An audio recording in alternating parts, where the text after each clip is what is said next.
Are you ready to transform your pool into a stunning oasis? At Mainland Pool Service, they're a family-owned business committed to keeping your pool looking pristine all year round. They believe that pool care should be proactive, not reactive, which is why their skilled team handles everything from routine cleaning to complex issues with precision. They prioritize clear communication and personalized solutions to exceed your expectations. Join the Mainland Pool Service family today and experience the difference their expertise and dedication can bring to your relaxation retreat. Contact them now at mainlandpoolservice.com. Kroger shoppers and Grizz fans. Want exclusive last-minute discounted ticket deals texted straight to you? Sign up with the new Kroger Buzzer Beater deal. Fans can sign up by texting Grizz to 636-479 or visit your local Kroger store in the Delta Division and scan the QR code. By signing up, you agree to receive recurring automated promotional and personalized marketing text messages from the Memphis Grizzlies. Consent is not a condition of any purchase. Message frequency varies. Message and data rates may apply.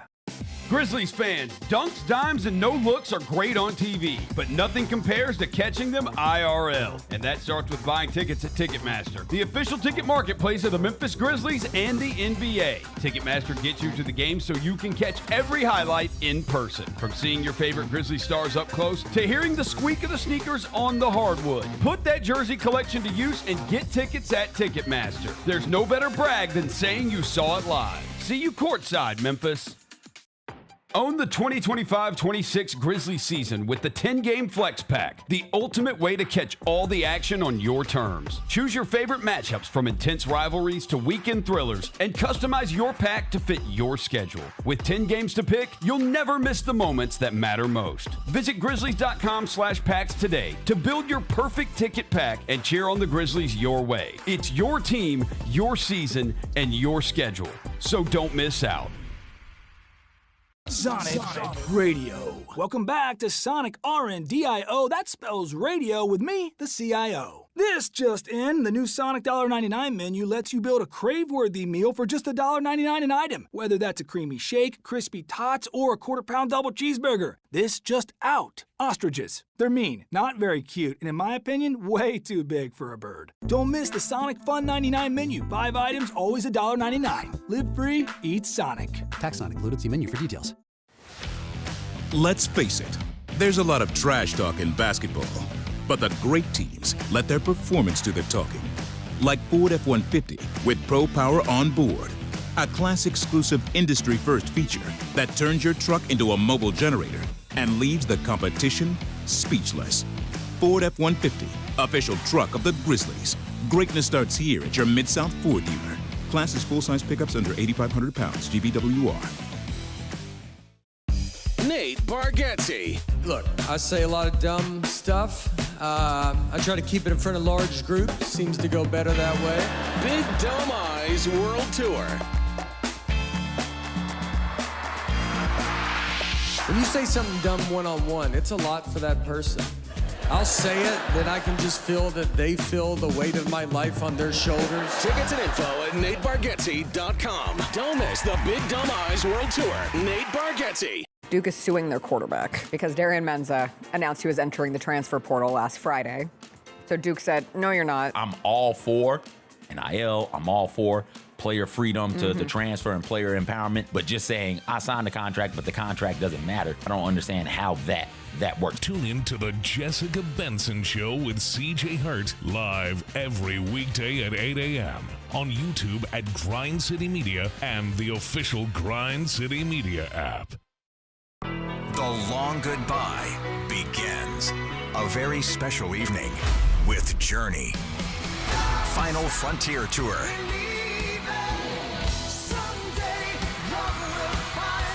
Journey. Tickets are on sale now at JourneyMusic.com. Your chance to say goodbye to the songs that changed our lives. Journey. Final Frontier Tour. Hey Grind City, got uninvited house guests? When it comes to bugs, we don't bluff. we Terminex it. Don't let a pest problem spin out of control. Our pest-free 365 Plus plan protects against up to 39 different kinds of pests. Even better, Grizz fans can take $50 off by visiting Terminex.com and enter code SAVE50. Terms apply. With more than 95 years of experience squashing pest issues big and small, we're set to square off against the toughest bugs. Live from downtown Memphis, this is the Chris Vernon Show on YouTube at Grind City Media and the official Grind City Media app. Now, here's your host, Chris Vernon.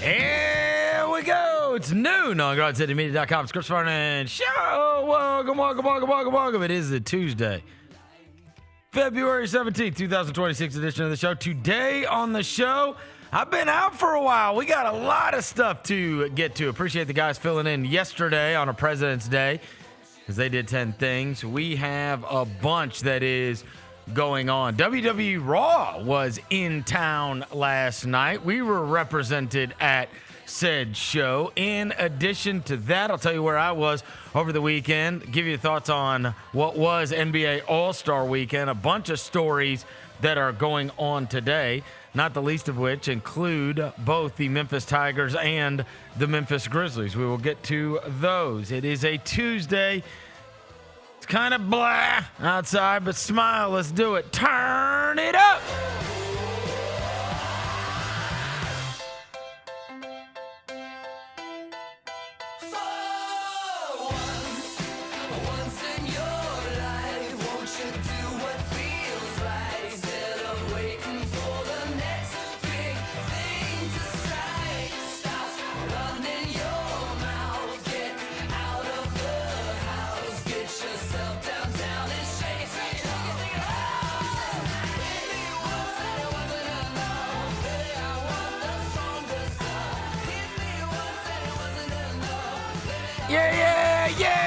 Yeah. Hope everybody's having a good day. All right, bunch of stuff to get to on the show today, not the least of which is WWE Raw was in town last night. We got a bunch of basketball news that we are going to get to today. Before I get to anything, I welcome John Roser to the show. John Roser, a.k.a. the Cologne Ranger, the Body Spray Bandits in your sack. Johnny Backpole, Johnny Bearcat, the Grim Roser, John Asparagus, Johnny Neckcarb, John Lance. He's Dr. Thunder. He's John the Polluter. He's John Sweeney. Hello, John. What up?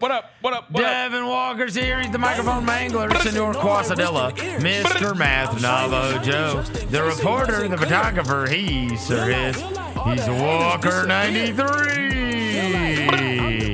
It's just me, Oos. You see these glasses I got on? Day one-ish. That's the Usos glasses from last evening's event? Yeah, no. These are the giveaway for the March 20th wrestling night game. Oh! But I'm just letting you know, it's just me, Oos, day one-ish. Okay, so last night, I knew that you were going to be in attendance to the WWE Raw festivities that were going on at FedEx Forum, and I tuned it in right away. I had to see what my city looked like on national television, and so I tuned into Netflix to check out WWE Raw last night. And as the show began, it showed the Usos in the corridor of FedEx Forum, up by one of the concession stands.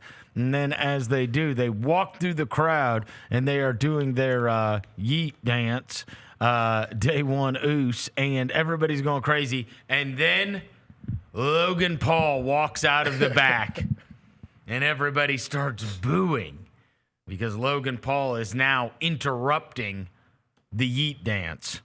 As the whole crowd is, the whole crowd is bumping. Memphis was when it's time to eat, we eat. Yeah, Memphis was into it. They were yeeting for sure. And so, anyways, Logan Paul walked out, and the whole crowd said, "Boo, boo, boo," whatever. And Logan Paul grabs the microphone and he says, "Shut up, Memphis!" And I was like, "Okay, this is great." Yep. And then he went on to say that he He said, last night, I sold a 16 million, the most valuable sports collectible in the world. Yeah, Pokemon card. A $16 million, the most rare Pokemon, right? And he said, none of you here that live here will ever see $16 million in your life. And everyone, boo, boo. Oh, it was so good. I always like it when the guys come in town and then they play the great heel character. Yes, right. A little cheap heat, baby. A little cheap heat. Well, because that goes all the way back too. That's what Memphis was built on this wrestling wise years and years ago with the Andy Kaufman thing, where he would he did his whole "I'm from Hollywood" bit. And so all of you, backyard rednecks, and he would walk, Memphis, Tennessee, and he would go, you know what this is? This is soap, not sew up, not soap, soap. Use it. And that goes back 50 years. Yeah. Telling people that they need to wash themselves in Memphis. And so last night, both Logan Paul and then Grayson Waller and Kofi Kingston, also some cheap heat. Yeah, Kofi Kingston called it.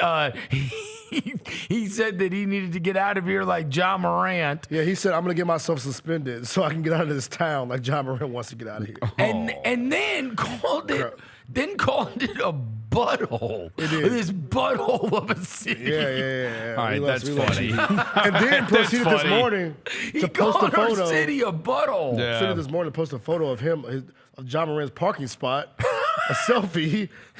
Like Kofi Kingston, good heel. Great heel. Yeah. Kofi Kingston.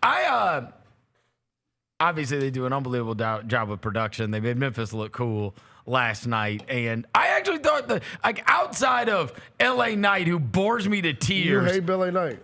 Oh, he's terrible. You don't like him? No. What do you not like about LA Knight? It's so boring and so lame. Rosa didn't think you really Yeah, I hate it all. I hate all of that. I just can't stand that guy. I don't understand he's not a good character. The bit isn't good. And he's not a good talker. I don't understand I don't understand. There's so many guys that are infinitely more interesting, i.e. Mr. Iguana. Where was he last night? Mr. Iguana was at home. I love Asuka. Asuka was in the house. Rhea Ripley was in the house. Yeah, she was there. Was Shinsuke there? No. Shinsuke was not there. I like Penta Shinsuke. was there. Yeah, they ruined Finn Balor. They ruined him. I can't stand that. It was out, bro. If we go, CM Punk was boring as hell. So there was boring times, but the show. Look, I give it got 2 out of 5 stars. I never turned it off.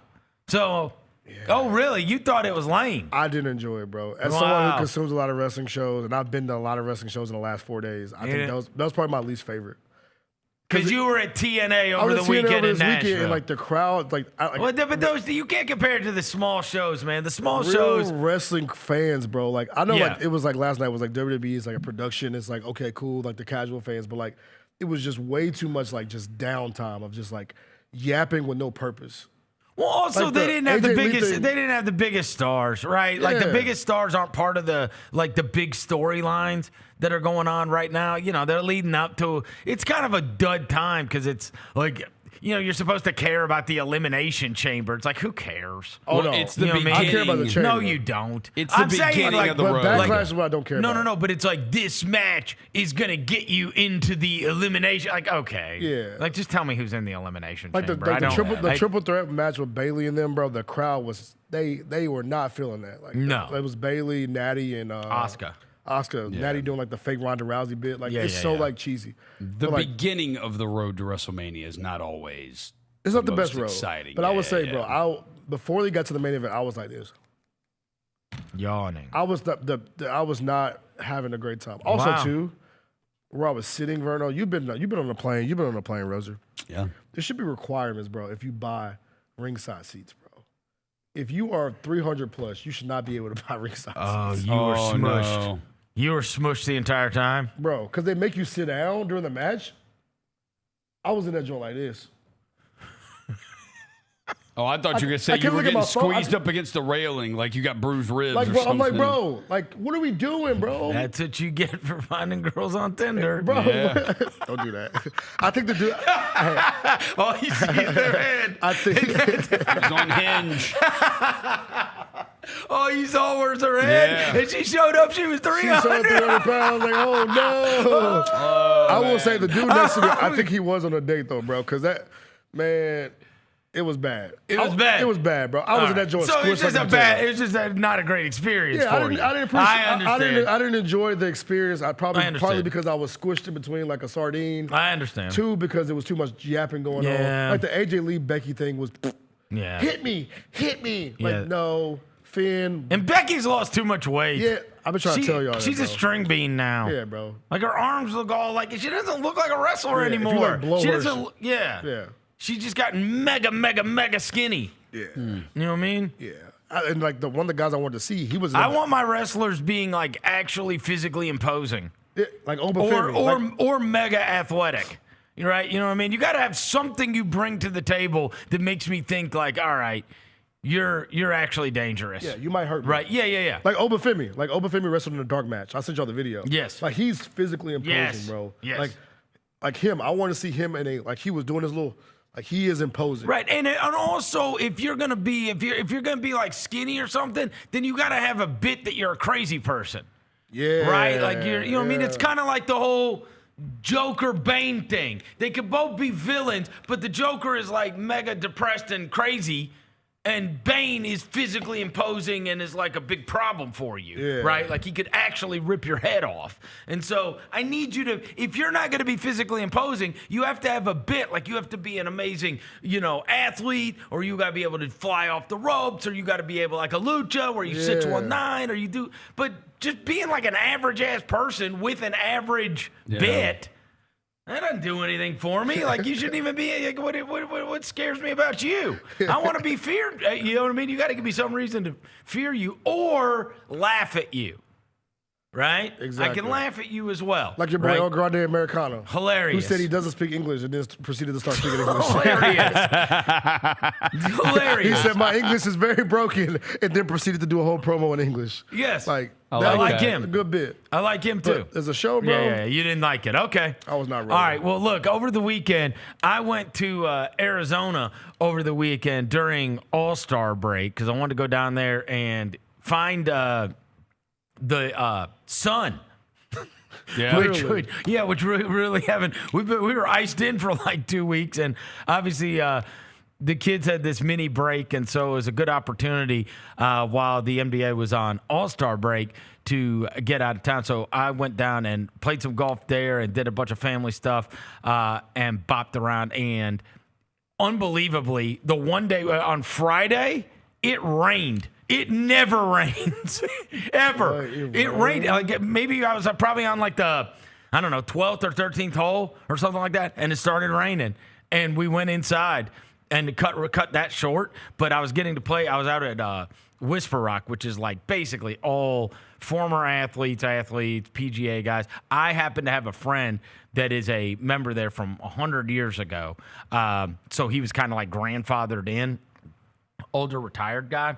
And so whenever I go out there, I'll just reach out to him. And he's like, yeah, come on. And so we went out there and played. And I will say the one cool thing I did text you guys about was there was one great thing about getting rained out, which was we got rained out. So everybody's got to go into either like, the pro shop or the clubhouse or whatever. But I went in there and I got to meet Larry Fitzgerald, who was out there playing. Because that's what you do when you're bro, when I tell you he was the absolute coolest.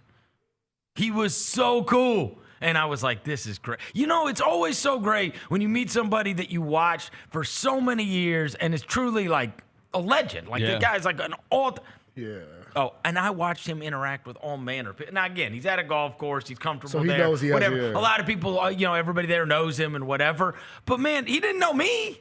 You know what I mean? Yeah. Like, I just met him for the first time. And I told him that we saw him on the front row at Summer League a couple of years ago. We did, yeah. He told me he sold his thing. He's out on the Suns. He sold his. He was a Sarver guy. Okay. Who evidently he's like still cares about. Like, he's still buddies with Robert. Obviously he was incredibly defamed to the point where he ended up having to get rid of the team.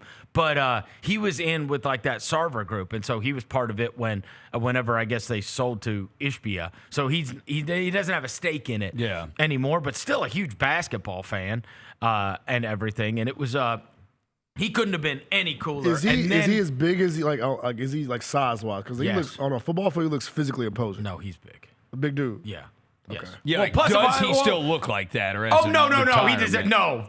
I mean, he's not working out like that anymore. No, dude, he looks like a guy that plays golf all the time. Yeah. He's like, no, he's not. No, He's not like no. prime He looks like he looks like a dad. Yeah, okay. Yeah. Right. That's what he looks like. He looks like everybody. Yeah. Everybody there in a quarter sip with a mini belly. You know what I mean? Not a mini belly. You know what I mean? Like, that's the way it is. He's not. He ain't out there running the 40-yard dash anymore.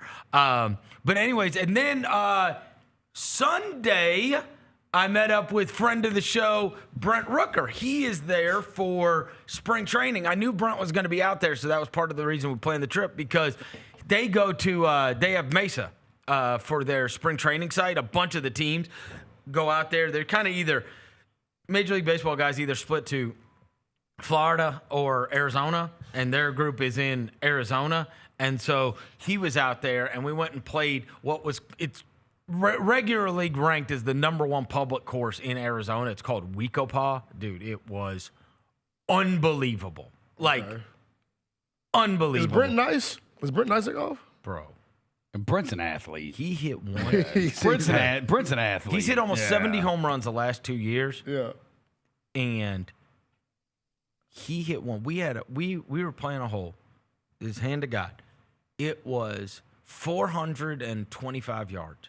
This dude had 60 yards to the hole. He hit the drive 365 yards. Yeah. Oh, yeah, he on the rollout. Yeah, he different. I mean, he different. I mean, obviously, like, it's a different deal, right? No, so it was great. It was great to see him, and we got like paired up with just two guys, like two guys that were just in town. Both of them were singles. They like came to just play the course by themselves. And so they paired them up with us, and we got really lucky because they were two like super cool dudes that we ended up getting paired up with. But that place is, I had read about it a lot. I see it online a lot and whatever, and it is spectacular for sure. Like, it was one of those that like totally lived up to the hype. But it's great to catch up with him. Obviously, he is going to. They started spring training yesterday, right? Pitchers and catchers had already been there, and they're playing this out in Sacramento, and then they're going to be moving to Vegas. That's so weird. Which will be cool, though. We'll be able to go. Happening? Yes, it's 100% happening. Okay. They're just stopping over in Sacramento for now. Yeah. Okay. And they're playing there, and then they're going to be in Las Vegas. So we just got to make it to that summer for Summer League, right? Or then hopefully they'd be in town whenever we go out there. But, yeah, they are going to be moving to Las Vegas. But it was good to see Rooker out there as well. The place was... Both the golf courses were great, and then obviously the kids love it out there. There's mountains and stuff, and there's all kinds of stuff going on. So, and as I've expressed this to you guys before, one of the major reasons, I don't know why this is so. I don't know if I don't have time to like deal with the like, why does this happen? Why does that happen? Like price gouging wise, and I don't know on the timing. It is cheaper for us to fly to Scottsdale to Phoenix than it is to go to Orlando.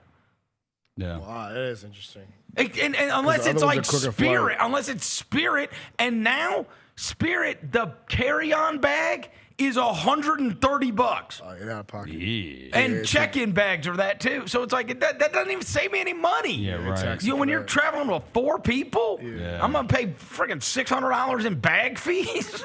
It was terrible. Spirit trying to get off. But bro. there's a bunch. There's like American flies out there direct, Delta flies out there direct, Southwest is the one we flew. We flew out there direct, and so it's actually like one of the more affordable ones where we can actually get there in a little while. I texted you guys over the weekend, and there I am on Saturday. So we went to dinner. Now, dinner, obviously, when we're trying to go to dinner, I'm trying to plan it early because our body clocks are still, it's mountain time, so it's an hour earlier. Mm-hmm. So I made reservations to these restaurants that we really like there on both nights. And so there I am. And because All-Star Saturday night and on Friday night, right? I want to be able to see the Rising Stars, right? I figure we'll go eat. Everybody will be full. We ain't going to be bopping around so much. And so then we'll just go back home and then we can watch the Rising Stars and, play games there. And so anyways, I did that on Friday night. We went out to dinner, whatever, got back, and I was able to see the Rising Stars, which it stunk that the Coward wasn't in it, but I actually thought the Rising Stars was pretty entertaining. Yeah. And then Saturday, I'm getting the family together. I'm like, hey, we got to go. We're going to this. We're going to go to this restaurant. And then I think our reservation's at like 5:30, whatever. And so before we're going, I'm sitting waiting for everybody to get ready in the house so I can call a ride. And I'm scrolling through Instagram, and it says, Damian Lillard wins 3-point contest. And it's like 3. Yeah. 3:30. Sun's something still like that. out. And Sun's I'm like, bright. Yep. Yeah. I missed it too. I text you guys immediately, and I'm like, I just saw a thing saying Damian Lillard won the 3-point contest. What is going on? What happened to All-Star Saturday? How we went all last week without even realizing that All-Star Saturday night was not going to be on Saturday night. Blame the Winter Olympics. Because of the Olympics. The yeah. Winter And Olympics, it's like bro. they never said anything. I had no idea. And I had no host idea an either. NBA podcast. Yeah. I had no idea either. So then we're going out to dinner. Me and William were watching it on our phone. Bro, we were watching it on our phone. I will say, the amount of laughs we got, I had my phone set up at the dinner table. The amount of laughs we got watching that slam dunk contest was unbelievable. Our guy, was so Keshad unserious. Johnson dancing after doing anything. Doing his Fortnite emotes. And the Jackson dunk. Hayes dunk, and then Richardson slamming his head on the ground. I mean, it was just. Oh yeah, it was a disaster. Yeah. We were like, "Is this real life?" Yeah, defund the dunk contest. But anyways, like the Shooting Stars thing, we watched that, right, with the Corey Maggette and all that whole crew, and the Knicks crew that was playing in that. But like, that was so bizarre. I didn't understand. Even after it was over, I was like, why was that just in the middle of the afternoon? So you got a whole day still, bro. And honestly, if it would not have been for Instagram, I would not have even known it happened. Yeah. I would have gone home that night, turned it on, and been like, where is it? And I'd have been searching for it everywhere. And it already happened. It was not The there. sun was still in the sky, Vernon, when the All-Star weekend happened. So I did bop around a mall. You guys are always interested in this. I did bop around a mall so I could see. I wanted to go to all the sports stores to see. It's Booker everywhere. All Book? Yeah, it's all Booker. And then oddly, at the big mall there, they have a huge Dick's Sporting Goods, which has everything. I mean, you want Arizona gear, you want Arizona State gear, you want Diamondbacks gear, you name it, right? They've got like a wall where it's like you could buy anybody's jerseys, right? Like you could get Marvin Harrison, you could get Kyler, Trey McBride, James Conner, like you name it, right? They've got, so I'm telling you, they got everything there. The only two Suns players they had, there's like a throwback Nash. They have Dylan Booker. Brooks? No, that's what I kept searching so I could take a picture for you guys, and I never saw a Dylan thing anywhere. You want to take a guess? The rookie, Kalaman Malua. Suns player, Ryan Dunn. This is interesting. Colin too. Gillespie. Green. Jalen Green. Yes. Yeah. They have Jalen Green He's stuff. played like 3 games for them. I know. Well, They have he was Booker- supposed to be their second highest paid guy. They were projecting him to. They have Booker stuff and they have Jalen Green stuff. Now again, the other stuff, maybe the other stuff sold out. Who knows? Yeah. But like that was the only guys What I numbers saw. he wear? 4? I think so. Yeah. And that's the only stuff I saw. And I almost bought Roser a shirt I did not. I almost bought you a shirt because they already had at maybe lids or something. Oh, no. It said Seattle Seahawks 2-time Super Bowl champion. Yeah. It was a pretty shirt.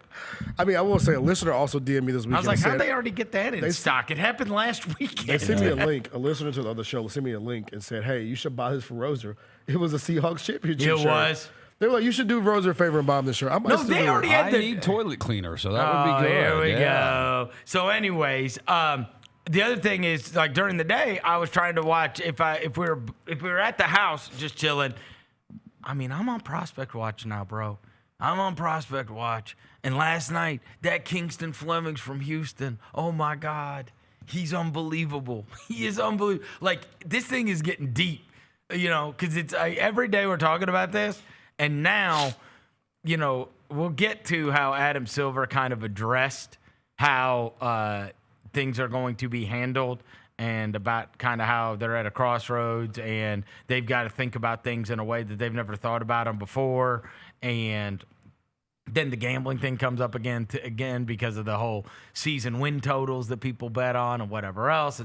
And you already saw that he fined both the Jazz and the Pacers before we even got to the All-Star break. So that was kind of like a signal like, hey, you guys better be on your mark when you come back from All-Star break, because just understand, I'm here with the hammer, right? He was already kind of letting them know before anybody even got into the All-Star break, and then he kind of addressed it there. But as I said, it's going to be like the last go-round. There's two things I've been doing. A, watching all the prospects. B, playing on Tankathon. And I just hit the sim every time. And I will tell you, I hit it 5 times this morning. Yeah. And I got the 8th and the 17th pick 4 times. And I got the 2nd and the 17th pick once. All right. So that's where you're slotted is 8, right? So it's the most likely thing. What'd you do? One spin, number 1 pick. Let's go. Let's just stop Let's it go. there. Do it. All right, do it, Devin. See if 1 you and got 17. 1 and 17. See if you got. Well, 17 is locked because that's locked 'cause Orlando. Orlando, yeah. All right, let me see. Hit it one time. You just got to hit sim lottery. My Wi-Fi is moving mad slow. Look at it. My Wi-Fi is moving slow, guys. What in the world? Yeah. Oh my gosh. Boy, Wow, ruining the bit. Yeah. Yeah, my bad, bro. Talk about killing the bit. Ruining the bit. Here, I'll hit it for you. Hit it for me, bro. I'll hit it for 'Cause you. My Wi-Fi's not working, bro. 8 and 17. You got it again? Well, I mean that's the most likely the most outcome. I'll do it on my phone. The How most about this? Do it, the most Jalen. likely outcome. The Jalen's going to do it. Oh my goodness. The Hawks? Oh, no, we fell. Did we fall? Yeah, we got 9 and 17. Oh, no. All right, Jalen, stop playing Tankathon. Jalen, Stop no, playing no, Tankathon. you're done with Stop- Tankathon. Stop playing Tankathon, Jalen. I'm gonna do it on my phone. All right, last time. All right, do it on my phone. Oh, Utah got number 1 pick. We got 8. 8. 8 again. 8 and yeah. 17. Okay, so that Flemings one went crazy. And then I started looking stuff up about Boozer after he had another just like huge statistical game. Yeah. And I went and checked, and I was like, I wonder like where his PER ranks Oh, in terms of the not only like this year, but like kind of historically. Yeah. Because he's got to be number 1. I'm like, he's got all the PER stats, right? And he does it every night. Sure enough, leading the country in player efficiency rating is Cam Boozer. And I will tell you this. Look, I don't know what pick the Grizzlies are going to get. This guy is a advanced analytics monster. Yes. Not only does he lead the country in PER, when you click down on like the reference pages, he leads the country in win shares, offensive win shares, defensive win shares per 40 minutes, box plus minus, offensive box plus minus. He's leading in everything. Box plus minus is like that's like the big one that the nerds love. Box plus minus. Cooper Flagg's box plus minus last year was 16.35. That was number 1 in the country. and he passed the eye Cam test, too. Boozer's is 19.46. He's 3 ahead. Yeah. He is destroying the like the analytics can't even deal with him. He's No. number 1 in everything. Yeah. Yeah. You know who they're comparing him to? I saw somebody compare him this morning. They compare him to Paulo. He's like got like a lot of Paulo in his game. Seth Greenberg said that. Yeah, was it Seth Greenberg said he was Paulo? Seth Greenberg also is the one I post every year that Mo Bamba is a Anthony Davis, Joel Embiid. A hybrid. It's a classic. A hybrid. That is such a classic. A hybrid. A hybrid's crazy. Of Anthony Davis and Joel Embiid. He caught him at a weed pack. In the last 15 years, if things were to stand, there's only one player who is at a higher box plus minus than Cam Boozer.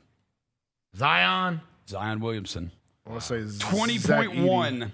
Zach Edey's was 16.83. He also led the nation his last year. Shout out Zach Edey, man. It is crazy. And then the other one that I scrolled down because I was like, well, because there's one called points produced. Yeah. Basically how many points are you producing as an individual player, bro? He's tied for first with Dabansta. They're tied with 582 points so far. So, anyways, when I pulled up that PER this year for Boozer, and he's number one, I went back and looked. Bro, Edey was last year was a guy named Oscar Clough for South Dakota State. The 2 years before that were Zach Edey. The year before that was Keegan Murray. The year before that was Luka Garza. The year before that was Nathan Knight. And then Zion. And then, this is why I'm bringing this up, because you guys are going to love who the year before was. Yeah, Nathan Knight. You remember him? That dude had a game here against us. He had like three Nathan threes in a Knight? game against us. Yes. Yeah. And then Zion was the year before. Zion's PER that year was 40.8. 40? It's OD. He was such a force. He was a force. No, nature, bro. the reason I'm bringing this up is because I listed off all those names. It's Boozer, this Oscar Clough, Edey, Keegan Murray, Luka Garza, Nathan Knight, Zion Williamson, and then the 2017-18 leader in college PER from St. Mary's, Jock Landau. Let's go, Big Jock. He led the country. Big We Jock. love it. Jocking on your BA. And then the year before was John Collins at Wake Forest. Okay. Like, it's a lot of good players. You know what I mean? Yeah, At least it guys is. that had It is. careers. No, it is. Generally, these are all guys that had careers, and some of them high-level Nathan careers. Knight. Right? Huh? Except Nathan Knight. Yeah. Yeah, I don't want to be in the same conversation. Yeah, probably not Nathan Knight. And I don't know. Look up if Oscar Clough, where's he? Is he playing in the G League now? Nah, he works at Home Depot. No. Such He a played great it. name. He played at South Dakota State last year. I bet he's on a two-way somewhere. That's what I'd guess. For Purdue. Yeah, he's still. He's at Purdue right now? Yeah, currently. Oh, my bad. Yeah, currently, right now. Is that true? Yeah, right now. Is he awesome? He averages 10.7 boards. Oh, okay. So maybe he should have stayed at South Dakota. Should have stayed Or at South Dakota. Maybe. Yeah, I don't know. yeah, I don't yeah. know. He's got to get to play Big for fish, small He pond. might have a chance to play for a national championship, though. Yeah. You never know. Big fish, small pond, you know? Yep. Jock Landau, though, on that list. I was like, I'll be damned. Where's one thing we never knew? That Jock Landau led the entire country in player efficiency rating when he was at St. Mary's. I don't even remember him from St. Mary's. I don't either. I remember my guy. When you said Omar Samhan. that's what I thought. And Matthew Yeah. Dellavedova. When you My boy, said from Robert St. Mary's, Sacre. I was like, Omar St. Wait, no, he was long gone by 17, 18, Yeah. but that's Robert the first thing I Sacre. thought. Remember him? Oh, Robert. Robert Sacre, legend. Sacre. Legend, bro. Do you think, I want to ask you, do you think if Peterson played more games, he would be on that list? If he actually No, played? you can go look at what is Yeah, this? what You can go look at his PER. It'll list it on there. If you find it, it'll be on the college basketball reference page. CP. Like they'll list it. Probably not. I don't think so? No, PER is 26.6. that's high. It's high. That's pretty high. I mean, it's not like Boozer's though. Boozer's is 34. Yeah. Boozer is leading in everything. Yeah. It's outrageous. His numbers are OD. It's crazy when you look at the advanced analytics on him. Yeah. His Jack, box the plus production minuses. level is just extreme, Yeah. and he does it every time. Yeah. What's his worst game this year? I actually just, I'm glad you said Seriously. it because I was going to go You look at just have it like the 18-8 game. 18-8 is the worst game of the season. Against I mean, it Niagara, might- he had 14 and 5. I mean, come on. Against Okay. Niagara, he could have had 50 and 20 yeah, if he wanted that's to. probably his worst. He So played that's- 21 minutes. Like 21 minutes, yeah. So that probably his worst. But once he started, like, with real minutes, what's the lowest production? I mean, he had the rebounds, but against Texas, he was 3 of 12 from the field against Texas. But how many points, how many rebounds? 15 and 12 because he got to the free throw line. Still production, bro. Finding ways. And that was a season opener, Roser. Yeah, that was the game. season It was his first opener. college Wow. basketball game. No, I mean, his numbers are. I wonder, though, like, because. I mean, they're crazy. Since that Niagara, even in that Niagara game, I mean, he was 5 of 11 from the field. Since then, like, dude, 26 and 12, 35 and 9, 29 and 6, 18 and 15, 26 and 13, 23 and 8, 26 and 12. Like, dude, it's crazy. Is it because when I watch him, like, of course he jumps off the page, but it's like when he in the end, because he's 6'8", right? 6'8", 690 ish. His measurements are going to be interesting. Can he? Because the Apollo thing comes into my mind. Can he really, like, is he going to be able to have this production in the NBA? Because he's in college, he's big, strong, like. Well, no, probably not the. I mean, because he don't really have like when I see him like handle the ball, it's not really like tight handle. It's like I will tell you the floor on that kid is so high it's ridiculous. Oh yeah. You're talking about the ceiling. Yeah. What is the ceiling? I don't know. Yeah. That's what I'm saying. What is the ceiling on Cam? I don't know what the ceiling is. Is he his dad? Hey, I don't know what this. Hey, I mean, I don't know what the ceiling is, but I know what the floor is on him. Yeah. And there's a less than 0% chance he does not have a long, productive NBA career. Right. There's just no way. He's too good at basketball. He does everything. He does. And my God, with the way he rebounds, the stretch 5 thing is bully ball. If he can knock down shots, from 3-point range with like some reliability, which I bet he will be able to. Also, great head on his shoulders. Yeah. Like you watch him, and he is just, and he's been awesome since forever. It's not like he just came on the scene. Oh, no, We've been talking about the Boozer twins since they were 13. Yeah. Right? And they were at EYBL. He's been going up against all the best players and destroying them. That's strong for the last 10 years. That's good footwork right there. Yeah. He's like a real hardcore basketball player. Well, Devin, remember you said last week, talking about his floor. Like, this kid, clearly, he's not going to be bad. And as you put it, like, dude, all these guys, they say there's a lot of these guys, they're really great prospects, but dude, not all of them are going to be good. That's what I'm saying. There's somebody's going to fall flat. But that guy flat. is going to be a good player. Like, he's not going to fail. Yeah. Wait, what's his, like, wingspan? I got so many questions. Okay. The wingspan is going to be, like, his measurements are going to be. Let's see. What's his wingspan? He's going to be he got. Does he got alligator arms, or does he have a wingspan? What? He is listed around 6'9", 16 in height. Where's his wingspan? Why is his wingspan so hard to find? They probably haven't measured it yet. I couldn't care less. Look how he rebounds. Oh, 7 foot, yeah. He rebounds like a dog. Look how he rebounds. Yeah, he rebounds like everything. He rebounds like a dog. He rebounds everything. He also shows up to every single game, no matter who they're playing. Yeah. And goes hard every time. You know what I mean? Like, he's the numbers are the numbers, bro. The numbers are crazy on him.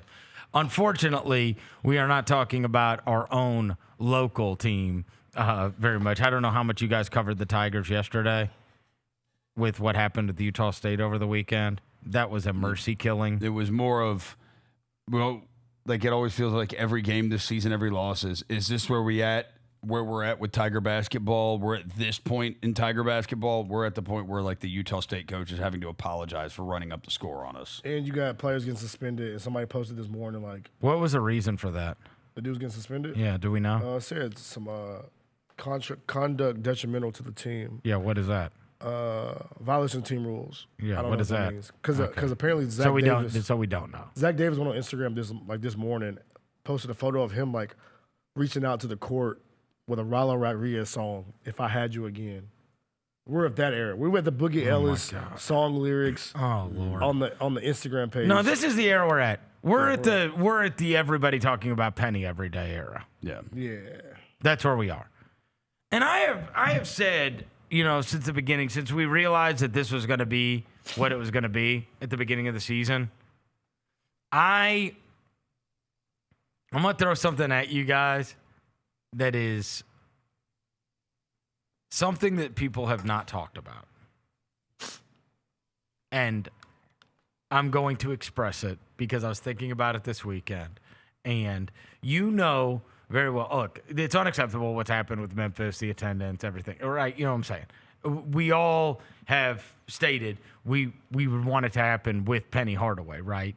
And I have expressed to you that because of the situation with the conference, with the situation with the state of college basketball and kind of the disadvantage you're at compared to your peers now. I mean, I don't know if you saw that press conference that was going on last night with the guy from Florida, but he, like, in passing, talked about the $22 million roster that Kentucky has. Mm-hmm. $22 million, bro. Yeah, that's a lot of money. $22 million. Yeah. $22 million? So they're not even that good, though, are they? And here's the thing. No, they're not. Yeah. But here's what I'm saying. My great concern, and I guess people could just say, like, there's two things that have been in the penny corner for me that I'm like, just stick through it. I got it. This isn't pretty. Number one, and I've held to this, people have very, very short memory. Last year was A, fun, B, they were good. They got a 5 seed in the tournament. It was a disappointing tournament exit when they lost. They got a high seed, and they were fun last year. I really liked that team. Yeah. And I love Danger. He was one of my favorites that they've had come through. That was a year ago, and that was good. And they did have a chance. Like, that team could have made a run. They caught a bad one. And Tyrese Hunter got hurt. Mm-hmm. Right? And then the year that I also thought they could have made a run, the Mills kid got hurt, right? They haven't, like, routinely had horrible teams, right?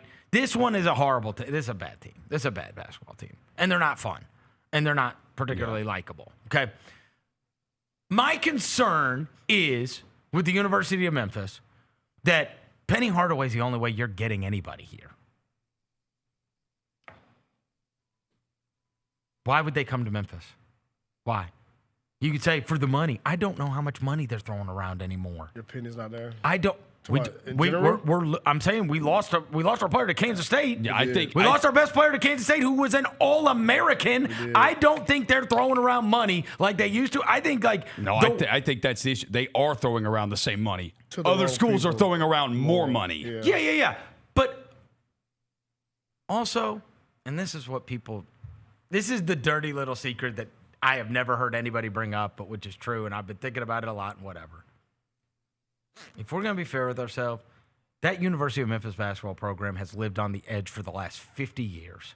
Every banner we've ever had got torn down because we were playing a different game than everybody else was anyway. Everybody knew. Yeah. Everybody knew. We've all got to take it down. So guess who it affects now? When the same way we talk about SEC teams, same way we talk about Auburn football doesn't have the advantages they used to. So it used to be everybody at Alabama spent a boatload of money on their team, and everybody at Auburn spent. I've been at dinners with these boosters, and they care so much about beating each other that it's a friggin' arms race. Mm-hmm. You know what they spent for Cam Newton. That's their title. Everybody knows. Yeah. And they stole him away from Mississippi State. Yep. You know what kind of deals the Bama guys had. It was all invested. You know what I mean? They were signing jerseys. They were doing all kinds of stuff before. But those two were fighting each other all the time. So now the price is going up all the time for that, right? The one thing Memphis was always great at was we always got players. We also always got in trouble with the NCAA. Over and over and over and over and over again. Well, there is no getting in trouble with the NCAA anymore. Like, what I'm trying to say is everybody's perception of what Memphis basketball is built on something that doesn't exist anymore. That's what I'm saying. Oh, that's deep. That doesn't exist anymore. For so many years, bro, I mean, go look. See how many banners are up, bro. Oh. But that's what I do. You lived on the edge. Yeah, I think. But now there is no edge. There is no edge. There is no I've been here for 25 years. Every time the NCAA guys come around town, everybody's got the friggin' tight butthole. Yeah. It's like, oh shit, here they come. I've been at the Finch Center when the whole thing is filled with Escalades. Pat Forty wrote about it. You know says the Memphis practice parking lot looks like a Cadillac dealership. Damn right. It was. They had Bud Davis tags on them. Yeah. Bro, we've been living on the edge. I started in radio. God rest his soul. I started with Dana Kirk. Dana was like totally defamed. Totally. Mm-hmm. He's one of the best coaches in all of college basketball. I only knew him as an old man that played gin rummy with everybody at Colonial. Yeah. And did radio shows and talked about the old days versus Crumb's bums. Kirk's jerks versus Crumb's bums or whatever else. But like that whole thing got stripped. The 85 year. Mm-hmm. Keith Lee doesn't even do anything. I've been here 25 years. I've never heard an interview with Keith Lee. It's like the greatest player in the school's history, and he just like doesn't have any part of it. No. And then you have the Calipari thing. It all got taken down after it happened, right? I mean, if we want to act like everything was on the up and up forever, I mean, come on. We can't. I'm saying Memphis basketball. And Josh Pastor didn't get that big recruiting class that he got to start out by being Gilly Willikers. He was wrong. Will Barton did not move from Baltimore for funsies. Yeah. To hang out with Josh Pasner. Yeah. For fun, just for the vibes. Yeah. You know what I mean? Yeah. Yeah. You used to be able to take care of things back in the day. Yes. And you were loaded with talent. I'm telling you this, in this day and age, I think the reason kids will come to Memphis is to play for Penny Hardaway. 1,000%. Yes. He is the only reason you talk about them. He's the reason, yeah, exactly. If the coach is Tom Davis, you don't care. We don't care. Don't care. We don't care anything. Bro, if the coach is Tom Davis, this 12 and 13 team would not come up at all. And what I'm saying is there's many generations of people that like Tiger basketball, like how good it has been for the last 40, 50 years. Because it's one of the best. It's a brand. Yeah. It is a name brand. It is a name brand that also lived on the edge forever, and there is no edge anymore. No. When we've talked about, like, dude, Auburn is the best example. Loaded with pros. Loaded with high recruiting classes. You know what I mean? They had every advantage in the world. People are like, what's wrong with Auburn? I don't know. You tell me. Yeah. You know what I mean? Like Hugh Freeze turned bad. Hugh Freeze won at friggin' Lambeth where they like had to go find helmets from a high school. Yeah. And then won at Arkansas State. And then won at Ole Miss where he got caught. Then won at Liberty. Couldn't win at Auburn though. Couldn't win at Auburn. Right? The Harsin guy, he couldn't win at Auburn. Yeah. Now it's going to be what's this guy's name that came from South Florida? Golish. Yeah. Golish, now it's going to be Golish. his challenge. Go win at Auburn. And it might just be that they didn't ever get the good quarterback, and you know what I mean? Like there might be extenuating circumstances, right? And of course they got screwed in a couple of those games this year. Oklahoma one, they got screwed. There was another one, Georgia, I can't remember who it was. They got screwed in another one. But the point is, Auburn ain't Auburn like it used to be. Yeah. Bama ain't Bama like it used to be. Like there's a lot of schools that like once the playing field got even for everybody, your willingness to be on the edge, to live on the edge, is no longer rewarded in the same way. No. So why would somebody go to your school? Derrick Rose, I interviewed Derrick Rose. He had never been in Memphis to visit the school. He had never seen the school. Yeah. He didn't know where he was going to live. Nothing. First time here was the kid moved from Chicago and committed to Memphis and had never been here. Yeah. Yeah.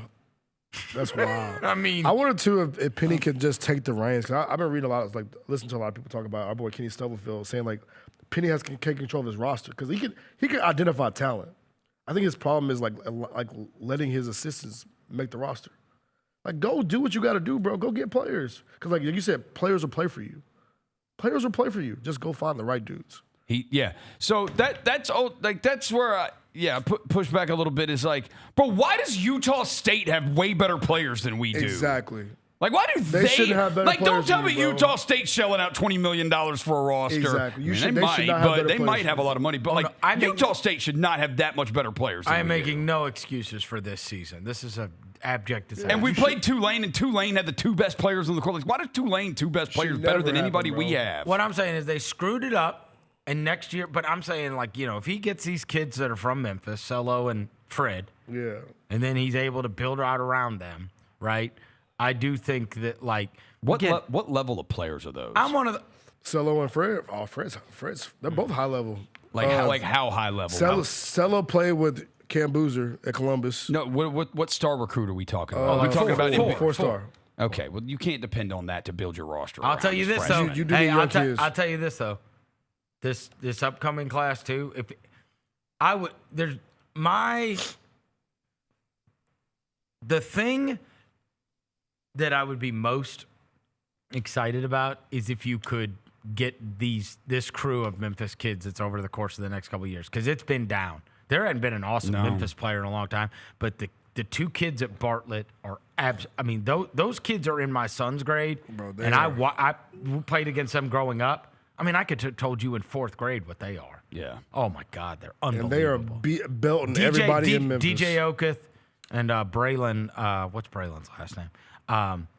There's two of them. Is it Williams? There's two of them there. There's another one at Briarcrest that's a year younger than Fred. Like, there's about to be a whole group of kids out of Memphis over the course of the next 2 years that are absolutely awesome. Like, awesome.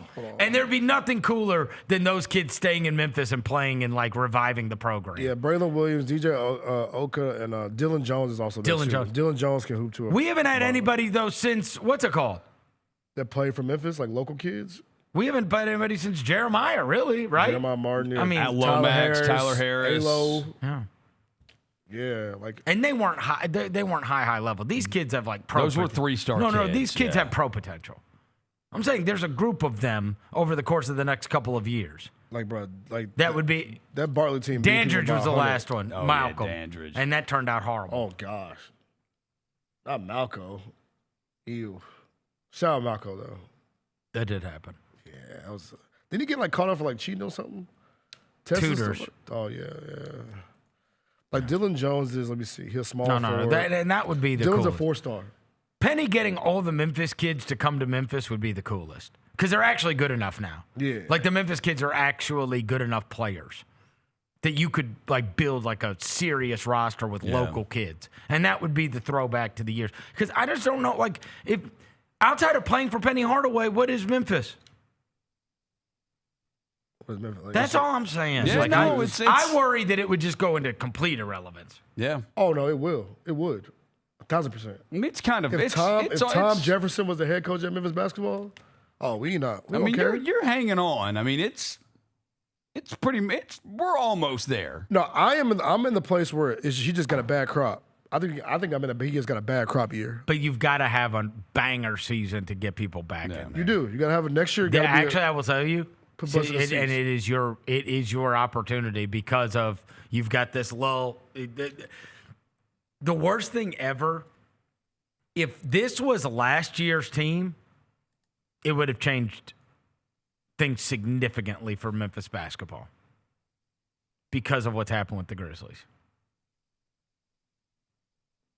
And next year, it would be absolutely essential because what will happen is, next year, nobody's expecting the Grizzlies to be competing for a championship next year. No. And who knows if we'll even be able to be in the play-in conversation. Maybe not. Who knows? You never know. You never know how the luck of the lottery goes. You never know what you do in free agency. You never know how many games Cedric Howard and Zach Edey are going to play. You never know. Right? Yeah, again, we have an unknown next year. I will tell you that I was texting back and forth with my buddy Tim Bontemps last night because he I participated in his MVP, the straw poll thing. I do that. I send in my votes to him, and so he was asking me, as I always tell you, nobody's public persona is different than their private persona. I think. Yeah. That he's like, hey man, how are you doing? Everything going well? Blah blah blah. So we start talking about things, and he's like, oh, I really hope you get lucky in the lottery and whatever. And I was like, you and me too. And I was like, I do think that I told him that over the course of the 25 years here, I have hosted lottery things where it's like, bro, if we don't hit this lottery, what is the future of our franchise? What is going to happen? Seriously, it's our only chance. And that is the fate of many NBA franchises. It's like if you don't, the future of your franchise hinges upon those lottery balls going your way because you don't really have much of a backup plan. And what I was expressing to him is I was like, I feel pretty good about it either way because, A, you're going to have 2 picks in the top 20. And so if it doesn't go your way, but also you've got cap space and you've got you can trade into something. And you have the trade exception. You got the cap space, which there's like 3 or 4 of us in the whole NBA that have cap space. And you've got all those picks over the course of the next first round picks that you can deal with, right? Over the course of the next several years. And I was like, so you kind of have 2 tracks. This is the luck track. Okay, if you don't get lucky, here's how we build our team, right? Yeah. And but a lot of teams, it's totally dependent on them getting lucky because they don't have the means to improve their team the other way. Like, you have every means to be able to improve your team. The best possible situation is to get lucky. Yes. And for one of those those ping pong balls to break your way and you get a top 4 pick, that fast tracks you for sure. But even if it doesn't, if you get the 8th pick, you might be able to trade up to the 5th pick by giving a future first. You know what I'm saying? Like, right. You've got you're walking in with a whole war chest of, here are the things that are needed to build a basketball team or to make deals. So if we don't get lucky, here's the way. And I was like, so I actually don't think that they're going to suck next year. And he's like, you know what? So you'll like this. This is from the outside looking in. He's like, I don't either. He's like, I don't think they're going to suck next year. I think like this will be the year they'll be done with the John Jaren era, and that'll be done. And then they've got all these assets. He's like, Edey's good, and Cedric Howard could be awesome. He could be. And right, like they've got a good player. You don't need all that much to build a good team. Yep. Yeah. You don't need all that much, but it can get fast tracked. Yes. If you get really lucky. So all I'm saying is next year's not expected to be some kind of like take the city by storm. I mean, they did not, they froze ticket prices for next year, right? So next year is not where everybody thinks that like they're going to take the city by hold unless something rare happens and it just hits a wave and they're unexpectedly awesome and everybody falls in love. Like if Penny has a rat team next year, it's over. Oh, it's but that's all I'm saying. Yeah. I would just say, last year was good, this year's bad, but next year has to be great. It has to be the one. I'd give him another year. Yeah, that's the thing. To play it out, because it's all so uncomfortable anyway. But I would also tell you, I listen to people talk about Memphis basketball and what Memphis basketball should be, and I just want to sit them down and go, "We cheated! Wake up!" Yeah. And that's not me making that up. We got caught every time. What is wrong with you? Yeah. We lived on the edge of glory. But it's not cheating anymore. No. It's not. But like, here were the NCAA rules, and we always screwed around with them. Every time. My whole life. Yep. Yeah. That's not salacious. Everybody knows. It's true. Including the NCAA, which caught us every time, and a lot of times didn't catch us. Even with the current coach, Penny Hardaway, he just said, we don't care. We're going to play the player you deemed ineligible. Yes. Right. Like, we did that. Right. I want to ask you a question about... Ryan Silverfield did it last year. Yeah, because now we're apparently getting caught up in some injunction now about... Did you read the article? No, about Cortez. What's going on? It said there could be a financial penalty. That was one of the things. Okay. I'm just scrolling down like, all right, what are the penalties for this? Yeah, I don't care about all the details. No, and it was basically, I mean, once I got to that part, I was like, oh, who cares? It was like Cortez's Branham's records all get struck, and any game he played in gets vacated. Oh, who gives a crap? Who gives a crap? Respectfully, it was an 8-5 year that we want to forget anyway. Yeah. Frankly, I hope they find him guilty. I don't want him to have to pay the fine because that could hurt the athletic department. But if we're just saying, hey, do you care if we take the records out of the record book? I prefer they do. Yeah, we don't I would care. rather forget that we went to UAB and lost to Chris Mortensen's son. I wish like that was such a disgusting loss. Interim coaching when we had a chance to host College Game Day. Yep. This disaster. Off of a bye. Off of a freaking bye. No, in fact, I am. This is the first time you've ever heard me say this in all the years. I am on the NCAA side. Vacate all records associated. Yeah, seriously. Cortez Branham, no more catches for you, bro. Imagine us getting in trouble for going 8-5. Exactly, bro. What that ain't worth it. What we do? Well, no, I want to ask you. It's that guy. He shouldn't have. Basically, he had the injunction. Now the NCAA is saying, hey, boy, basically, he should have never played. Yeah. Well, the kid from Nevada. Well, he was good though. He was good. He was our best receiver by far. Yeah, a couple one-hand catches. You know what I'm saying? The highlights live forever. I want to ask you though, because the real big problem too, because the people putting butts in the seats. Rosa, you see it. Does William care about Tucker's basketball at all? No. About Penny or anything else? Because that's been the thing. Even with the team last year, dude, people still didn't go. I will tell you this. What was the game? What was the game that we fumbled it away at the very end?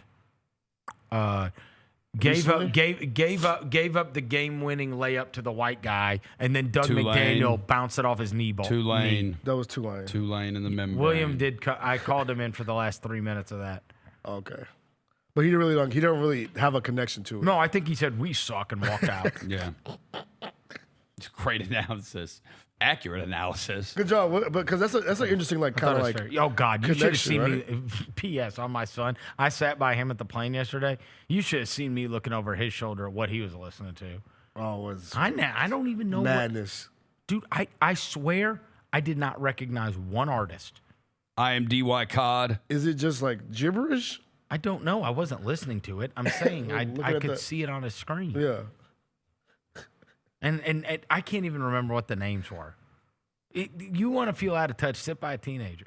It's unbelievable. William tapped in. I don't even know what I don't even know what he's listening to. I see the names on there, and I'm like, you said he was listening to Netspin, right? It's nobody. Netspin just announced a tour. I'm trying to think if I could. There's somebody. Why do you know that, bro? Because I follow some of these hip hop pages. There was somebody that they posted. Okay. They get paid by the labels to post like, "Hey, announce that my artist is going on tour." Like, okay, yeah. They pay. There was one that I saw, and I was like, "Oh, okay." Oh, I know what it was. I have not looked this person up yet. So God, please let it not be like something horrendous. I did it on my phone instead of doing it on computer. Something horrendous. Tell me, what is it? Dude, I thought he was listening to Ferg, and I was like, oh. Oh, ASAP Ferg? ASAP Ferg? No. And then I got closer. It was Feng. It said F-E-N-G on the screen. I didn't look it up. It's probably terrible. I don't know. Is it a rapper? Feng is a 19-year-old South London-based rapper. Oh, God. Yeah. That's what was on the screen. Blends indie electronic pop with rap. Okay. Bro, rapping over nostalgic I'm telling you, I've never seen any of I'm telling you, I did not recognize one name of anything. Do you see the photos of this Fang person? Instagram is Fang every day. Bro. Is he terrible? The photo of him, he's like this. Oh, God, of course he is. So it's what it's like to be a teenager, right? He's like... It's what it's like to be a teenager? Yeah. You're just trying to be rebellious? Yeah, pretty much. Yeah. They don't understand, bruh. Yeah, bro. Understand, bro. Pops, you don't understand, bro. It's finding something that he knows I would never even come across in life. Type. Pops, you don't know about this. You don't want to listen to this. He's down one of his slides because this house I rented had a pickleball court in the backyard, which was awesome. Yeah. Because the Scottsdale Airbnbs are crazy. Yeah. Had a pickleball court, and I turned to my wife. He's playing against Haley, and she's like beating him at the beginning, and she starts running her mouth like, I love winning. Winning is the best. No. I can't imagine what it feels like to lose and whatever. So then he like starts taking it seriously. Yeah. And he's like, no, all right. Like he starts figuring out, because they don't know how to play but he starts figuring out pickleball. Yeah. And he's like, I'm not screwing around anymore. And he starts burying her. And I turned to my wife. I said, you watch, she's going to do something crazy in a second. Because she cannot take. She can't take losing. No. Like, I don't, like, get so mad. Yeah. competitive as and hell. then we'll also try to cheat. You know what I mean? Yeah. She'll call something out that it was not out. She just. I remember playing. What was it? Benno. Yeah, Benno. Playing Benno. She Benno hates with her. losing. And she'd try to cheat. Yeah. We're staying in a house and there's a fence in the back, except it's stone fence, and it's like high, like probably 12 feet high. Bro, she took his shoe and threw it. Unretrievable. Unretrievable. Yo. We had no means to get up the fence, and the person's backyard across, like you can't get to the other backyard. She threw his No, shoe. his shoe is in Scottsdale. Yeah, Because Haley's wild as a because she bird. lost in pickleball. Yeah, she's like, I refuse. If I'm gonna lose, you gonna lose some too. Yes. Amazing. And then I start yelling at her, and she's like, "Why are you yelling at me?" And I'm like, "Because you just threw your brother's shoe." She's like, "Well, just go get it." I was like, "You can't get it, Haley." I said, "What do you think we're gonna do? We'll climb the fence? We can't get there." And she's like, "Why do you yell at me? We're on vacation." I'm like, "Because you can't do that. I told your mom you were going to do something crazy. Yeah. As soon as you always do something crazy. As soon as you start losing." Amazing. And she's like, "Well, I didn't try to throw his shoe over the fence." And I'm like, "You for sure did. I watched you." You absolutely did. Yo. Haley said, bro, if I'm gonna take this Ridiculous. L, Yeah. the shoe gotta go. Yes. Yeah. He's down. Do you want to know? Shout out Haley, It man. was sad Mama yesterday. mentality. It was so sad yesterday. He had packed so much stuff that we had to put stuff in my suitcase. He walked in with one Yeezy slide. Oh. That's what it was. It was a slide. It was a Yeezy slide. Damn. She chucked it. It's in somebody's yard. Somebody else has one Yeezy slide. Yes. Throwing somebody's shoe over the gate is insane. That's the stuff I would do. Anyway, back to the original point, Tough. which was this. The Grizzlies, next year, they did not raise ticket prices.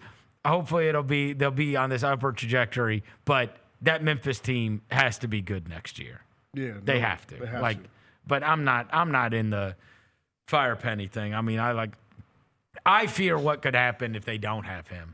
Same. As bad as it is right now, I am willing to write off a bad year. Yeah. I'm willing to write off a bad year. And I also think that what people compare Memphis to, I can't be more clear. It doesn't exist anymore. We used to be playing Houston and Louisville and like real teams. We don't play anybody real anymore, except for non-conference, which he schedules. Yeah, Penny schedules. He could do. He schedules. He good could teams. do does. what, bro. Yeah. You could take 6 of those and just turn them into wins if you wanted to. Yep. You could take 7 of them and turn them into wins if you wanted to. Yeah. Right now. And would people be complaining nearly as much? What's their record? 13 and no, 12 and 13. Okay. 12 and 13, 7 and 5 in the conference. Okay, so swap 5 of them. Swap 5 of them. So you'd be what, 8, and then add 5 to the. You'd be 17 and 8. 17 and 8. Yeah. Which still stinks, but it's. Yeah. Right. No. You know what I mean? He schedules those games. He wants to play hard teams. Bro, why would a kid come here? Okay, so this is all I'm saying. Penny, just get a team that's better than Utah State. Yes. You can do that. I agree. You can do that. I want you to take control of your roster this We year, bro. know this team sucks, though. Like but it just becomes every week. Would you think they were going to turn good against Utah State? We knew they stink. Yeah. That was belt So just go get a team that's better than Utah State. You can. Do I just that. can't Utah State's a continue to good be program. annoyed by the fact that this team stinks. Yeah. Well, we're there. But You gotta watch them play again on Thursday. Yeah. It's like you don't watch no more. Yeah. No, I think I've seen them play 2 games this year. They played 25 Vanderbilt. Honestly, Baylor. I wish I had for my mental health. No, for real. No, They I've seen a suck. couple. I saw the end of the North Texas game the other night. That was a disaster. Why you hate Tucker basketball? And we lost our I look. Never in the last 100 years would Memphis have lost their best player to Kansas State. Nah. That is the way things are now. I'm sorry, folks. Hey, by the way, would you take him back? Who? Would you take him back? You know he has another year eligibility. Yes. Say less. Yeah, he can play. Yeah, he's better than what we got. Yeah. Spin the block. What are we PJ. going to do, lose? Yeah. Spin the block, PJ. Come on back to the M, bro. Why not? Oh, wait, Because the price of the bricks probably going down with him. Yeah, exactly, because he's a. I don't know. He did just get his coach fired. Yeah, exactly. Price of the bricks going down. Yeah. Price of the bricks going down. Pootie Tang lost. Yeah, man. Pootie Tang got fired, Pootie bro. Tang lost his job. Pootie Pootie Tang Tang's did. going to be in a Pootie major Tang did. lawsuit. He gonna win that joint. I think he is too. The press conference wasn't that bad. Nah, you've seen worse. No, they are bums. Yeah. Called bums. What judge is going to hold you accountable for that? They played their next game legitimately with no names on the back of their jerseys. You see that? You should have no names on the front. Blank state. Yeah, just blank. All right, let's take a quick break. We'll come back into this. Chris Vernon Show. Grizzlies fans know it's the team that gives you the edge. Big River Steel does too. And much like the Grizzlies have recruited legendary talent, we want you to be part of our team. Are you ready to be part of something legendary? Then visit www.bigriversteel.com. That's www.bigriversteel.com.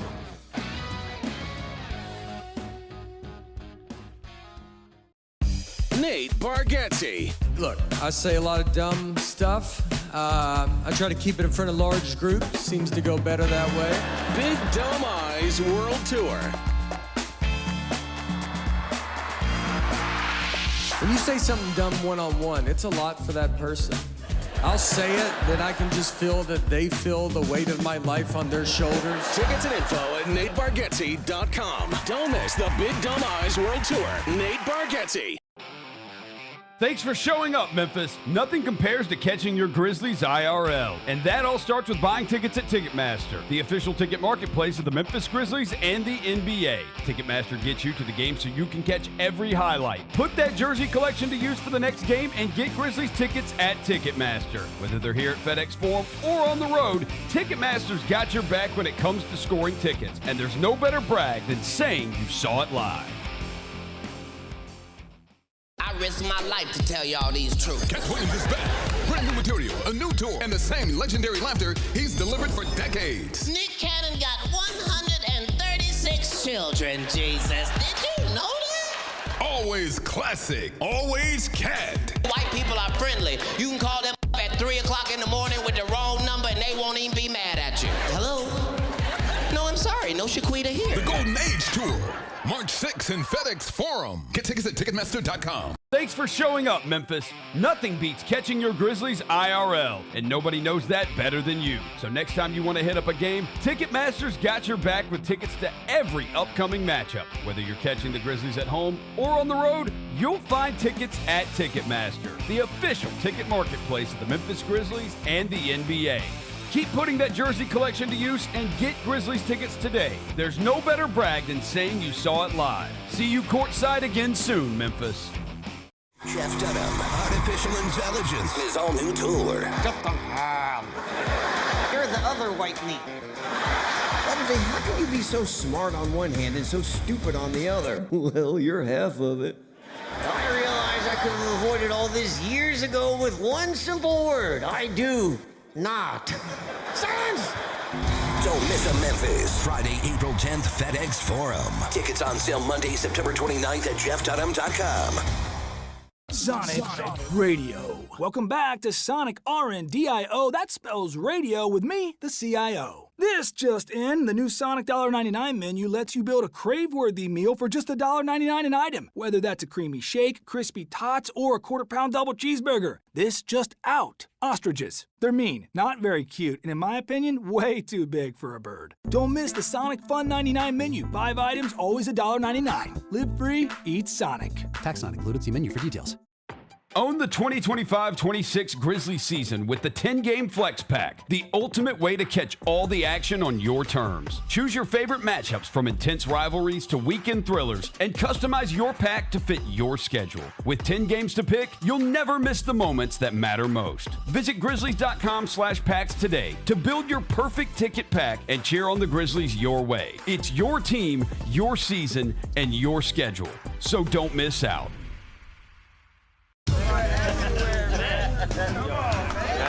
Now that's the new edition way. I feel like there's another level we can take it to. What you think, Mike? 2 steps ahead of you, Slick. What's good, bro? What you doing, man? I'm in. Woman, you don't even know what I'm getting ready to ask you. Here's the vision. All 3 of us on the same stage every night. Gonna be crazy. No barriers, no separation. It'll be like 9 kings and a queen. The next level starts now. Grizz Nation gets set for tip-off 1 hour before every Grizzlies home game with the warm-up show. Get the latest news, notes, and analysis live from courtside at FedEx Forum. Who's going to be the tougher team that rebounds and prevents second-chance opportunities? Join me, Lang Whitaker, along with Michael Wallace, Jessica Benson, and other personalities from Grind City Media, Memphis, and around the NBA. 1 hour before every home game, live at Grind City Media on X, YouTube, and the official Grind City Media mobile app. Welcome back to the Chris Vernon Show on YouTube at Grind City Media and the official Grind City Media app. Now, back to your host, Chris Vernon. Just be cool. Throwing dead presidents. Look alive. Party is the evidence. It's a vibe. Celebrating excellence. We survive. 2-seater snapping, girl. I'm happy it's just you and I. Throwing dead presidents. Look alive. Party is the evidence. It's a vibe. Celebrating excellence. We survive. 2-seater snapping, girl. I'm happy it's just you and I. Yeah. Just be cool. Just be cool. Just be cool. Just be cool.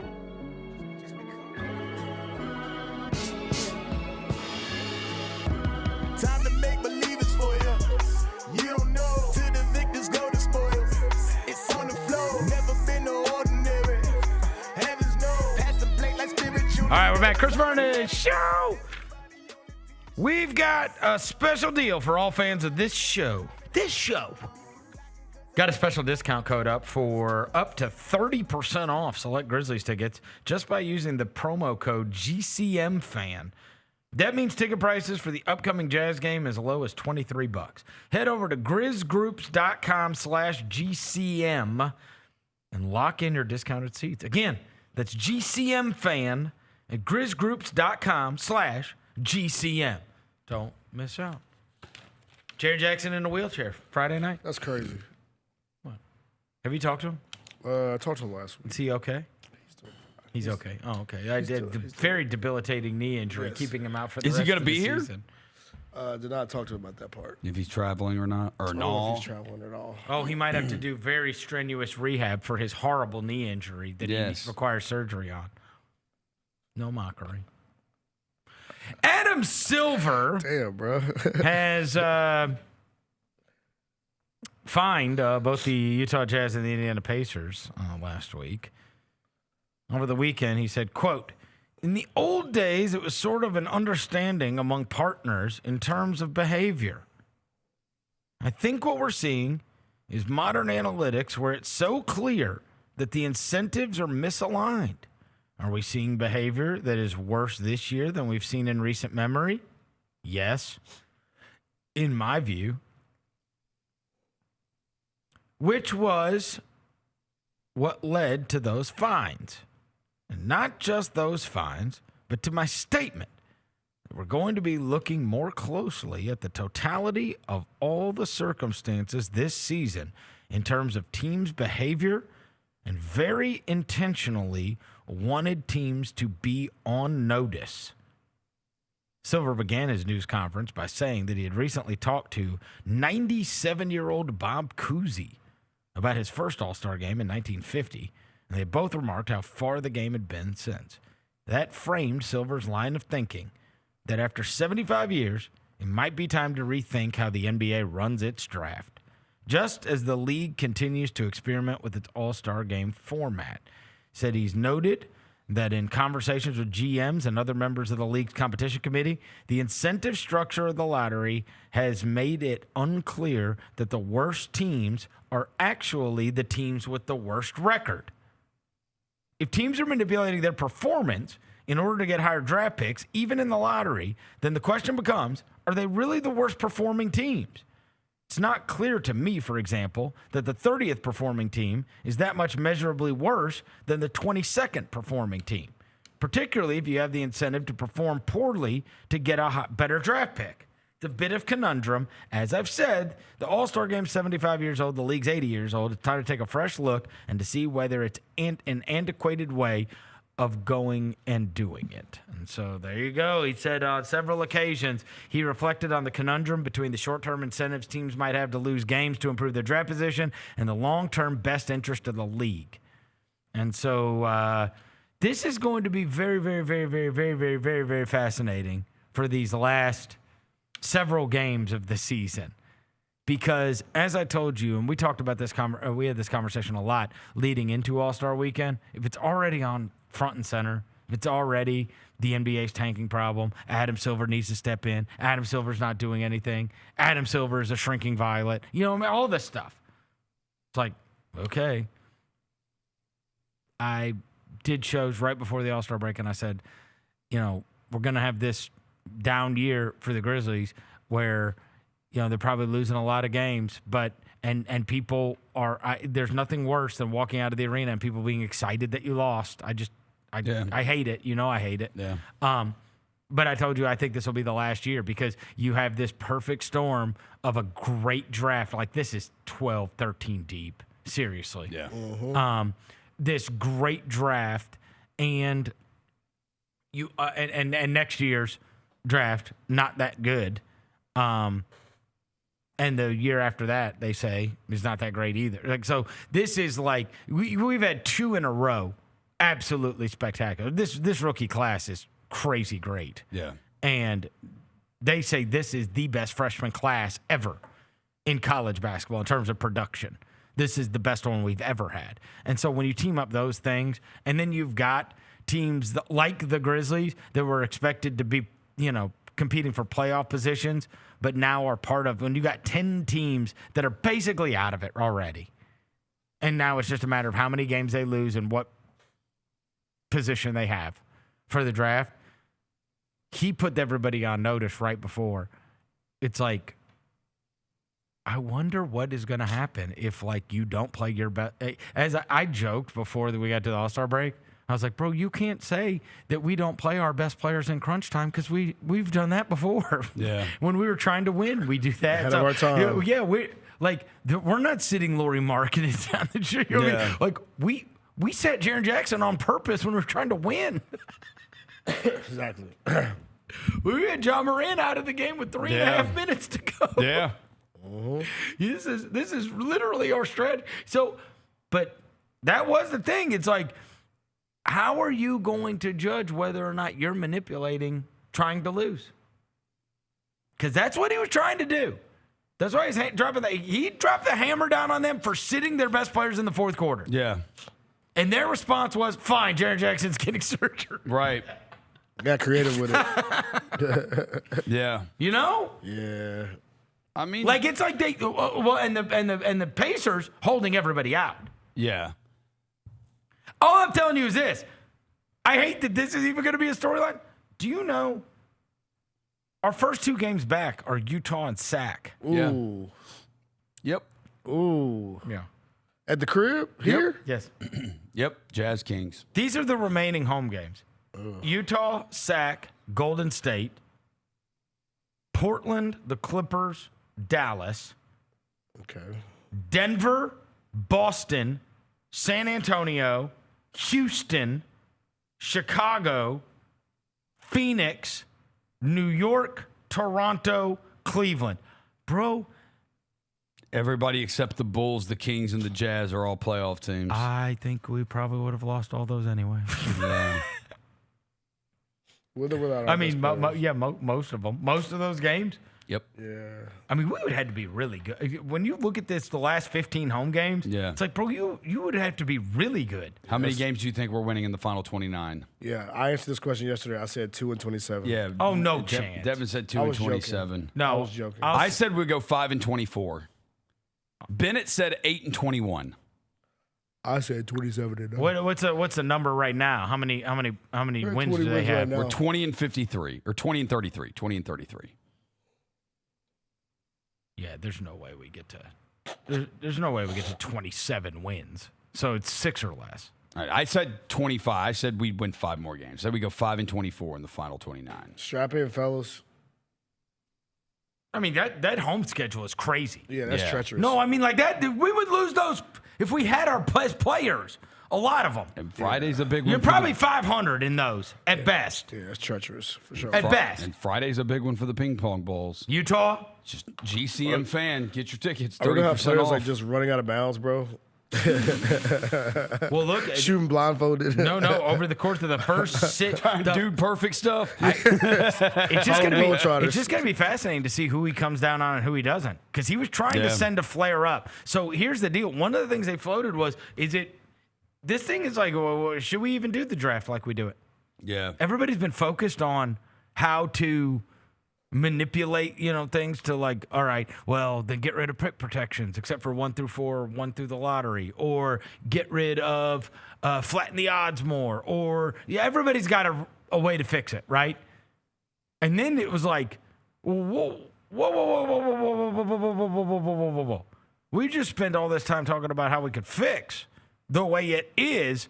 Adam Silver was floating for the first time. If anybody paid attention, hey, maybe it just shouldn't be the way it is. Exactly. We just get rid of it. Get rid of it. Which is crazy because it's more of, because like the draft is a moneymaker. Yeah. Tom Haberstroh wrote an article in, this was in his Yahoo Sports column on the NBA's New Year's resolutions. So this was a while back. And he said, Charlie Munger once said, show me the incentive and I'll show you the outcome. By giving the bottom 3 teams the best odds at the number one pick, the NBA is indirectly asking teams to lose on purpose to maximize their chance that the next superstar falls in their laps. Instead of a draft, the league should televise a rookie signing week and allow the most qualified individuals to choose their workplace. Rather than guaranteeing ping pong balls, the league should replace draft odds with a cap exception proportional to their previous record. The worst teams would have marginally more money to offer the Cooper Flags of the world, but the advantage would only go so far. Organizational competence would matter much more when teams have to pitch the best prospects about why they should be the team they should sign with. Right now, organizational incompetence is what matters most. That would be fascinating. Yeah. Rookie signing week. I like that. Yeah, but would people sign in Memphis? Well, so the thing would be... You've got to... It's basically free agency where you say, well, but you do have more money. Right? You would have more money. And the luxury tax apron still exists. Right. So, like, if the Lakers or the Celtics want to sign Darren Peterson, bro, you got to create money to be able to do that. But, we'll have a lot of money. But would you ever get a Wemby in a small market again? Nah. I mean... No. It'll be you never know, bro. These new kids are different, bro. You can be a star without having been in New York now. The recruiting process starts early. Yeah, you can be a recruiter. We might have to hire some new recruiters. That's essentially what you would have to bring is recruiting, and you would have to start going after these guys like 3 to 4 years before. Yeah, but like this thing is like you don't have to. I think that has a lot of unintended consequences. Yes, there's a lot of unintended. I mean, I think you're probably just better, but it is a fascinating thought. Yes. It absolutely is. It's a good thought experiment. Yeah. And the fact that it's like, hey, should we even do the draft the way we do the draft? Like, that's what he's talking about. Like, I think that was where I was like, because his press conference was going to be a big deal. It's like, how are you going to commit tanking and what's going to be done about it? And the last thing I expected to hear was, I was talking to 97-year-old Bob Cousy, and league's been around a long time. We're talking about how things have changed. And, part of me sits there and goes like, man, you know what? Maybe there's a lot of antiquated things we do that we should not do anymore. No? Yeah. Bro, if all these tanking ass teams cause us to lose the draft completely, that's the ultimate, like, teacher walks in and said, fine, no recess. Yes, for all y'all. Because these 2 kids will not stop acting a fool. No recess for anybody. Yeah, these 2 kids won't stop acting a fool. Quiet time. They keep throwing airplanes. Yes, and now you know what you're getting? Quiet time. Yes, the whole group. Not quiet time. Yes. Adam Silver just threatened everybody with quiet time. Yeah. We don't want quiet time, bro. You losing ass franchises. Nah, you don't get Cooper Flag and Wemby and Ann Edwards and all these guys. How about Ann Edwards making the? There are two. Did you guys talk about the two things that made the most viral clips this weekend? Yeah. You had to have talked about KD. Oh, the KD files? A little bit. The KD files are out of control. Looking at his phone every Well, I feel like we've talked about this a lot with KD. It's like, bro, you need a girlfriend or a wife. I mean, like, what do you do? Yeah, you're calling one of your teammates a fat slob, another one the R word, the R word, another one a cocaine bear triple double. He's a legit troll. No. Like he's a real troll, and he's on his phone in the layup line at the All-Star game. Also, get off my Dickerson is a hilarious name. It's a great name. It is, and that is the most KD name ever. Yeah. Like everything is so everything about the KD files. It reads like he says it. I mean, it's KD coded. It's him.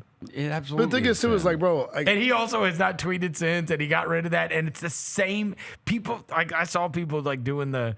It's not the first time he's been caught with a burner either. Well, also the burner has the exact same. The header, and it's also the same exact like diameter or whatever, and it's like the same picture. Yeah.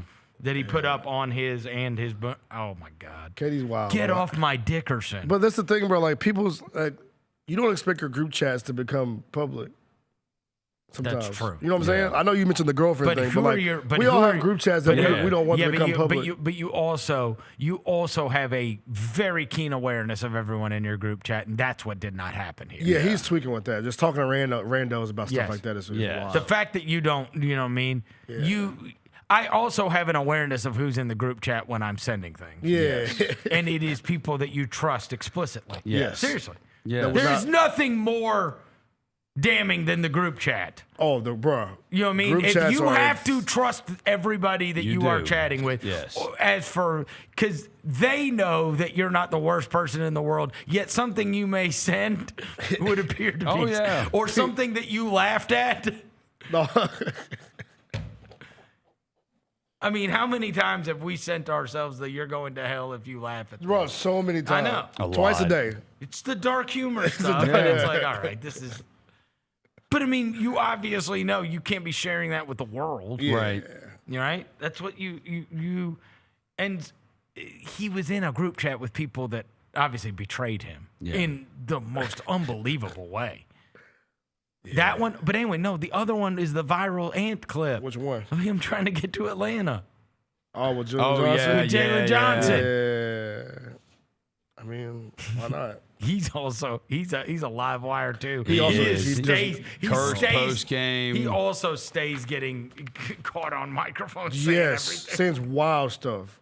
He cursed post game. He's talking about Wemby being 8 feet tall and the referee throwing the ball to Wemby's side on the jump ball, and not to him. Did he say? He said something. He's like, my bad. I'm sorry for cursing, but like, I'm like, bro, Ant is just Ant all the time, which I appreciate so much. My favorite one from my favorite live mic from NBA weekend was, did you see the one in the locker room with Giannis and his kids?